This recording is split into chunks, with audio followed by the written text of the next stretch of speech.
तो हो जाइए जल्दी से तैयार अपने अपने सपना को करने के लिए साकार, क्योंकि घर पे बैठे हैं आपके माँ बाप, आपके भाई बहन एक आशा और एक उम्मीद लगाकर कि हमारा भाई नौकरी पाएगा, हमारी गरीबी दूर होगी, हमारा लाखों सपना जो होगा, जो हम लोग देखे हैं वो पूर्ण होगा। इसी सपना को पूरा करने के लिए आपके साथ जुड़ा है शिक्षित भारत। नमस्कार मेरे प्यारे साथियों, स्वागत है आप सभी लोगों का अपना यूट्यूब चैनल शिक्षित भारत में। उम्मीद करते हैं कि आप सभी लोग स्वस्थ होंगे और मस्त होंगे और आप लोगों की अच्छा से तैयारी चल रही होगी यूपी पुलिस कांस्टेबल और होमगार्ड के लिए। और हम लोग भी आप लोगों की तैयारी के लिए रात दिन एक करके लगे हुए हैं कि आपका एक भी प्रश्न कहीं से ना छूटे, चाहे वो जीके जीएस का हो, चाहे आपका वो मैथ का क्यों ना हो।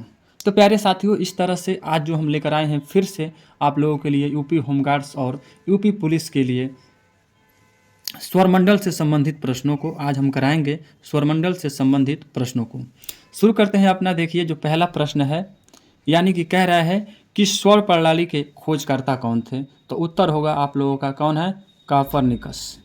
उसके बाद से दूसरा कह रहा है कि सौरमंडल में ग्रहों की कुल संख्या कितनी है। तो 8 है। ग्रहों की गति के नियम के प्रतिपादक कौन है। तो कैपिलर हैं। बहुत महत्वपूर्ण है, बहुत आसान है, शानदार, लाजवाब। सबसे बड़ा एवं सबसे भारी ग्रह आप लोगों कौन सा है। तो बृहस्पति है। उसके बाद से कह रहा है कि सौरमंडल का सबसे छोटा ग्रह कौन है, यानी बुध। ऑप्शन में मरकरी भी रहेगा। उसके बाद से कह रहा है कि सूर्य के सबसे निकट स्थित ग्रह कौन सा है। तो बुध है। सूर्य और पृथ्वी से सबसे दूर जो स्थित ग्रह है वो वरुण है। उसके बाद से देखिए पृथ्वी के सबसे निकट स्थित ग्रह हमारा शुक्र है। और कह रहा है कि पृथ्वी की त्रिज्या मापने वाले स्टेरोस्थनीज है। आप लोगों से पूछेगा कि पृथ्वी की त्रिज्या किससे मापा जाता है। तो हेरेटोस्थनीज से।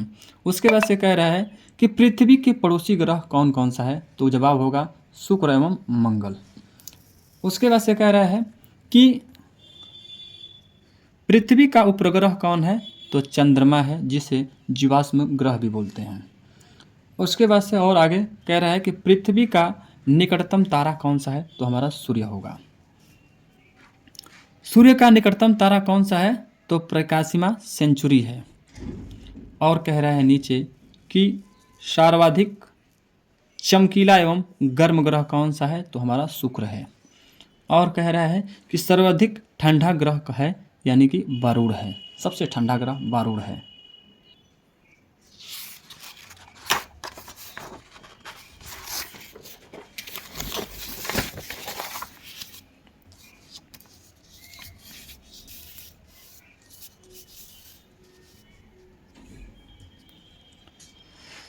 उसके बाद से सर्वाधिक उपग्रहों वाला ग्रह कौन सा है। तो हमारा बृहस्पति है। यानी कि कह रहा है कि बिना उपग्रहों वाला ग्रह कौन सा है। तो बुध एवं शुक्र है। लाल तथा हरा ग्रह कौन सा है। तो लाल मंगल है और हरा हमारा वरुण है। कह रहा है कि पीला तथा नीला ग्रह कौन सा है। तो पीला जो हमारा बृहस्पति है तथा नीला हमारी पृथ्वी है। इतना महत्वपूर्ण प्रश्न है ना कि आप लोगों को बहुत ही आसान प्रश्न पूछता है आप लोगों के जीके जीएस में, वैसा ही हम लोग प्रश्न बनाकर लेकर आए हैं। कह रहा है कि लेटा हुआ ग्रह किसे कहते हैं, यानी वरुण को। ऑप्शन में यू नेरस रहेगा तो इसको आप लोग मारिएगा। उसके बाद कह रहा है कि सर्वाधिक गैसों से घिरा ग्रह कौन सा है। तो यानी वरुण है। कह रहा है कि सबसे कम घनत्व वाला ग्रह कौन सा है। तो जवाब होगा शनि। कह रहा है पृथ्वी की बहन तथा जुड़वा ग्रह किसे कहते हैं। तो शुक्र को बोलते हैं। और कह रहा है कि भोर या संझा का तारा किसे कहते हैं। तो शुक्र यानी विनस को। कह रहा है कि सबसे बड़ा उपग्रह कौन सा है। गैनीमेड, यानी उसी को क्या कहते हैं, बृहस्पति के। सबसे छोटा उपग्रह किसे कहते हैं। डिमोस को। और कह रहा है कि फबोस एवं डिमोस उपग्रह किसके हैं।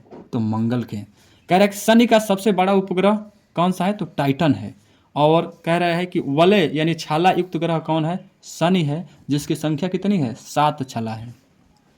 शनि के रिंगस की खोजकर्ता कौन है। तो गैलीलियो हैं।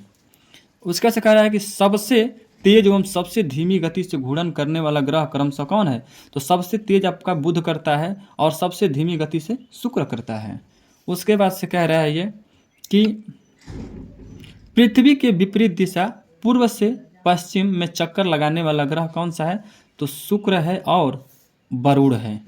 उसके बाद से अगला जो प्रश्न कह रहा है कि सर्वाधिक चमकीला तारा कौन है, यानी साइरस है, जिसे डॉग स्टार बोलते हैं। डॉग स्टार बोलते हैं। उसके बाद से ये कह रहा है, देखिए अगला जो प्रश्न कह रहा है हमारा कि पृथ्वी से सबसे निकट तारे का प्रकाश पृथ्वी पर पहुंचने में लगा समय कितना लगता है? तो 4.2 वर्ष लगता है। कह रहा है कि सूर्य के केंद्र का तापमान कितना होता है? तो 15। सूर्य की सतह का तापमान कितना होता है? तो 6000 डिग्री सेल्सियस। सूर्य की बाह्यतम परत कौन सी है? यानी किरीट, कोरोना है। और कह रहा है कि सूर्य का दीप्तिमान सतह कौन सा है? प्रकाश मंडल है। सूर्य का संघटक हाइड्रोजन और हीलियम है। आप लोगों से पूछे कि सूर्य का संघ घटक कौन सा है, तो आप लोगों का जवाब होना चाहिए हाइड्रोजन और हीलियम। उसके बाद से अगला जो प्रश्न कह रहा है कि सूर्य की ऊर्जा का स्रोत कौन है? तो नाभिकीय संलयन है। कह रहा है कि सूर्य तथा चंद्रमा के प्रकाश को पृथ्वी पर पहुंचने में लगा समय कितना होता है? तो क्रमशः 8 घंटा 30 मिनट से 500 सेकंड के आसपास लगता है। उसके बाद से कह रहा है कि भू स्थित उपग्रहों की ऊंचाई कितनी है? तो इसकी जो ऊंचाई है 36,000 किलोमीटर है। क्षुद्र ग्रह स्थित है कहाँ पे? तो मंगल और बृहस्पति के बीच में। उसके बाद से कह रहा है कि सबसे बड़ा क्षुद्र ग्रह कौन सा है? तो उसका नाम है सेरेस। और जो है अगला प्रश्न कह रहा है कि चंद्रमा पृथ्वी की एक परिक्रमा करता है कितने दिनों में? तो 27 दिन 8 घंटे में लगभग। उसके बाद से कह रहा है कि पृथ्वी द्वारा सूर्य की परिक्रमा में लगा समय कितना दिन होता है? तो 365 दिन 6 घंटा के लगभग होता है। कह रहा है कि सी ऑफ ट्रिक्लिटी स्थित है कहाँ पे? चंद्रमा पे। तो इस तरह से आप लोगों के बीच जो है महत्वपूर्ण सौरमंडल से प्रश्न रहा, और अवश्य ही आप लोगों से सौरमंडल से प्रश्न पूछेगा आप लोगों के लिए। तो आप लोग सौरमंडल को अच्छा से पढ़ लीजिएगा, इससे बाहर कुछ भी नहीं आएगा।